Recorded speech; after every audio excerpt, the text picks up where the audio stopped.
Konnichiwa. Genki desu ka? Ii tenki desu ne. Alright, before we get started, I'd like to thank our sponsors, Canned Sake.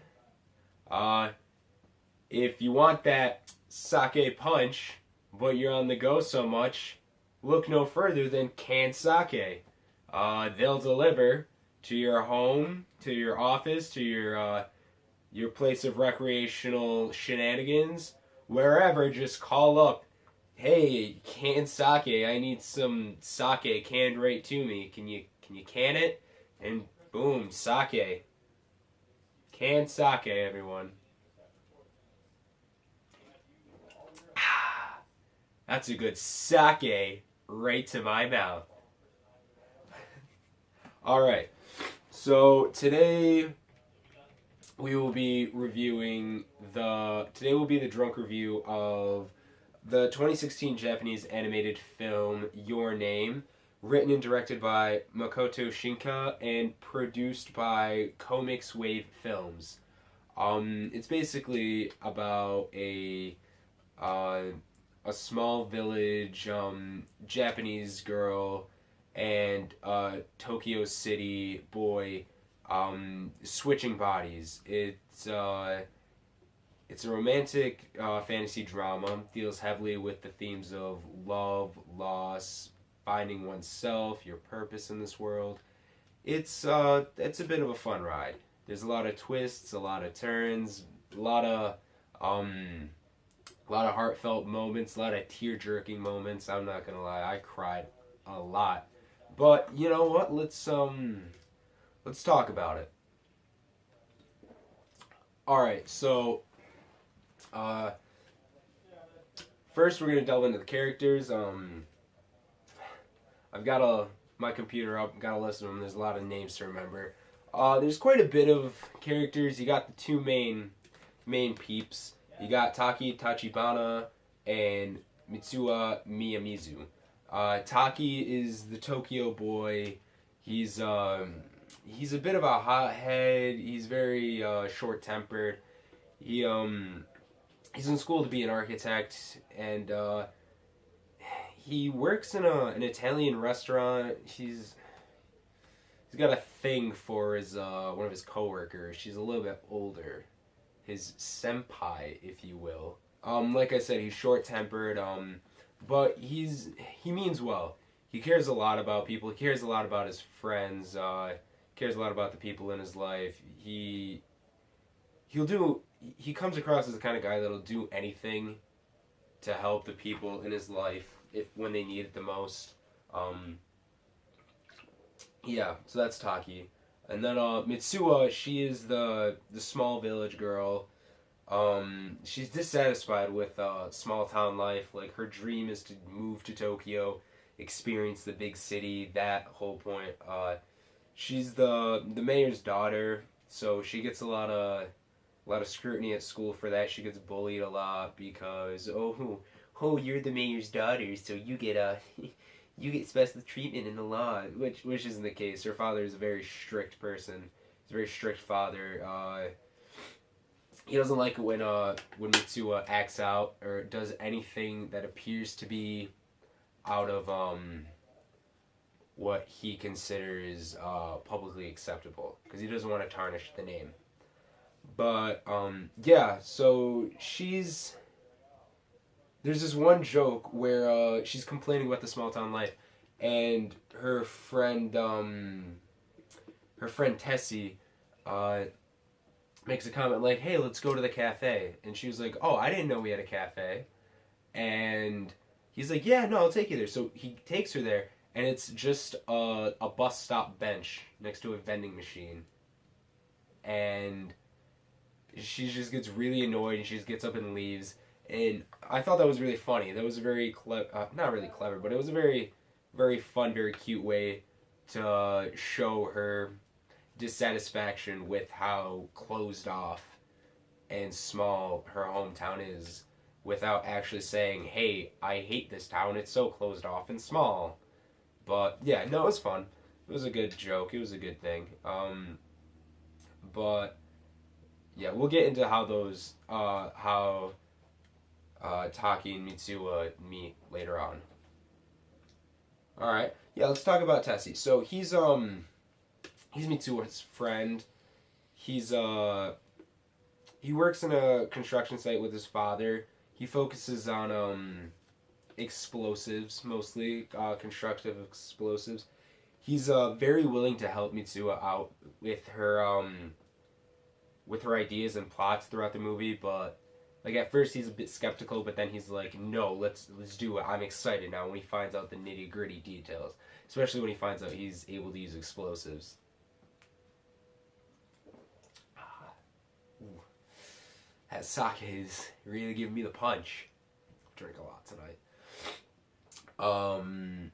Yeah. So that's Tessie. Then we have Sayaka Natori, who's she's also Mitsuha's friend. She's a little bit more nervous, timid. She doesn't like to really do things that could potentially get her in trouble. Towards the end of the film, she breaks out of that comfort zone in order to help her friend, but it takes a lot of talking her into getting like talking her into doing those things. She's very she's got a thing for Tessie, but she's very adamant that she doesn't. But it's very clear and obvious that she does. And then I don't know how many more I want to get into, but the one like I said was talking about earlier with Taki is his coworker that he has a thing for. Miki Okudera is she works in the same restaurant as him. Like I said, I'm sorry, I'm reading this one off because I don't really remember her character that well. They have a mutual crush on each other. She works in the same restaurant as him, and they have this like mini thing going on during the middle of the movie. But I'll talk about how that comes about when I talk about the plot. But it's very nothing. It doesn't end up working out. She ends up just being a good friend that helps Taki in his part of the journey of the story. She's really good like emotional support for him when he when he finds out the revelations in the big twist and stuff. So she's cool. She's a good character. Now let's get into the plot. So the plot is basically Taki and Mitsuha keep waking up in the morning, not really remembering what happened the day before, and then when they get to school, everyone starts pointing out their odd behavior from the previous day, and they just chalk it up to, oh, it was probably that lucid dream I had where I was another person. That's really weird. But it turns out those dreams weren't lucid dreams or very vivid dreams. They were Mitsuha and Taki switching bodies. So Taki would wake up in Mitsuha's body and Mitsuha would wake up in Taki's body, and it would just happen randomly throughout the week, like 3 or 4 days a week. So what starts happening is they start leaving notes to each other, like writing in each other's notebooks at school, right? Like before they go to bed, writing on their arms or whatever, just telling them, hey, this is what happened in your life while I was in your body. So what they started to do is they started to like secretly do things to help each other.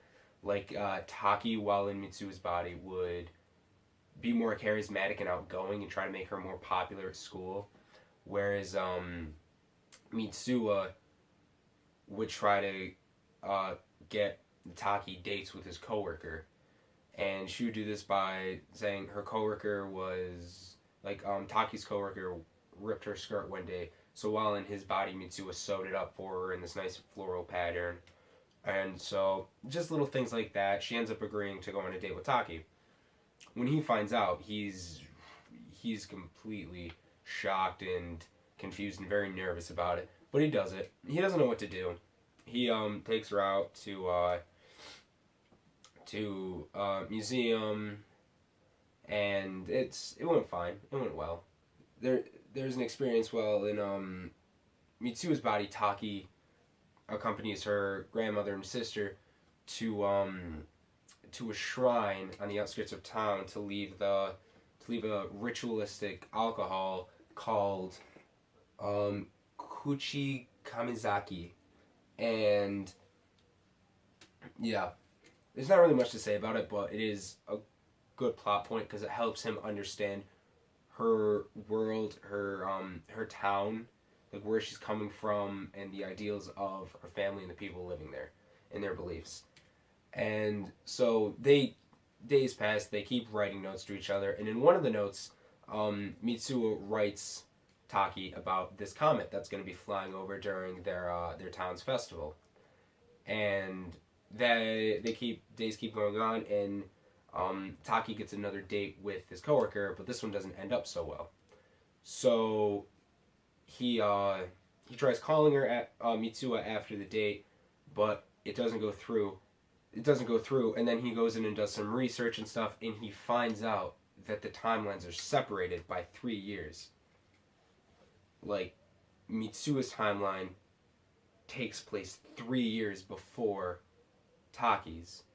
So not only is it a body switching experience, it's sort of a time travel experience too, but neither of them knew it up until this point when he figured it out. Mitsuo doesn't know it at this point.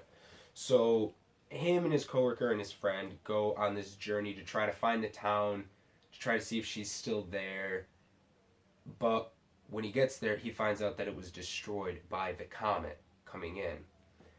So at this point, he is madly in love with Mitsuo. He loves her, and he's devastated to find out that she died. So, but since she hasn't died yet in her timeline, they keep switching bodies.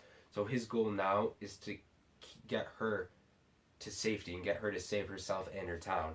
So he warns her, and she tries to evacuate the town on the day of the festival, but it doesn't work. So she gets her friends, Tessie, and Tessie's sort of girlfriend, don't remember her name, that to help her cause this big disaster to force everyone to the outskirts of town where they'll be safe. And that's where Tessie's explosives for construction purposes comes in to play. He sets up this explosion at an electrical power plant to help shut off all the power, and then they can force everyone out of to the outskirts of town. But her Mitsuo's dad, the mayor, catches wind and he puts a stop to it. And then it cuts back to Taki's timeline. He still thinks she's gone, she's dead. But then it cuts to him as an adult after college, and he's the only one that doesn't have a job amongst his friends. So he's looking, and then he sees a girl passing by that resembles Mitsuo. So he chases her down, and he finds her. And finally, he finds her, and it's actually Mitsuo. And it turns out that she somehow, I don't remember if this was explained or not, but she somehow manages to get the people out to the outskirts of town into the high school, and they're all safe. So that's basically the plot. Sorry it was a bit jumbled and whatever. It's currently 3:01 in the morning. I'm about 4 cans of sake in, but hopefully hopefully you check this movie out, because it is beautiful. It had me in tears at points. It is beautifully written, beautifully directed. The animation is fluid, it's vibrant, the use of the color blue is breathtaking. It looks like if you took just a traditional anime and mixed it with a Bob Ross painting, and it is gorgeous beyond belief. And now the last part I want to get into is the soundtrack. So the soundtrack it was composed by the Japanese rock band Radwimps. I love it. It is beautifully composed, beautifully written. The certain songs they have paired with the scenes they have them in just amplify the emotion and the power behind those scenes. They're very you have like a rock song for the montage, and then you have this really nice orchestral piano song for the emotional twist at the end where Mitsu is trying to get everyone out of the town, and it's just, it heightens the emotion, it heightens the experience, and it really adds to the overall experience of the movie. So just check out the movie, check out the soundtrack, and you'll love it. So overall, I'd give this movie 10 sake cans out of 10. It is, like I keep saying, it is so masterfully crafted. It is beautiful. It is vibrant. It, coming from a guy who's really into romance and love and who's somewhat lonely in himself, these romantic movies that are just more than like, oh, these two people are put into a funny situation, so now they're together. It it just speaks to me. It having the characters go through all this trouble and turmoil just to be together really resonates with me. It's a fun experience. There's a lot of comedic moments. Some of it's slapstick, but who doesn't love a good slapstick? The soundtrack is amazing. It just it amplifies the overall experience. The art style is stunning. It's so vibrant and beautiful. The voice acting is amazing. I recommend you watch it in Japanese with the subtitles. But if you want to watch it in the English dub, it's perfectly fine. It's also really good. But yeah, it's such an amazing movie. Yeah, go check it out.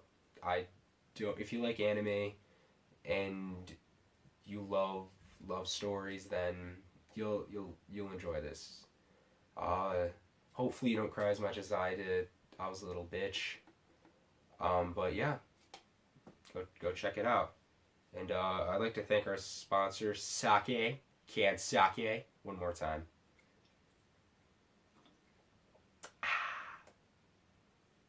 Oh god, this sake is old.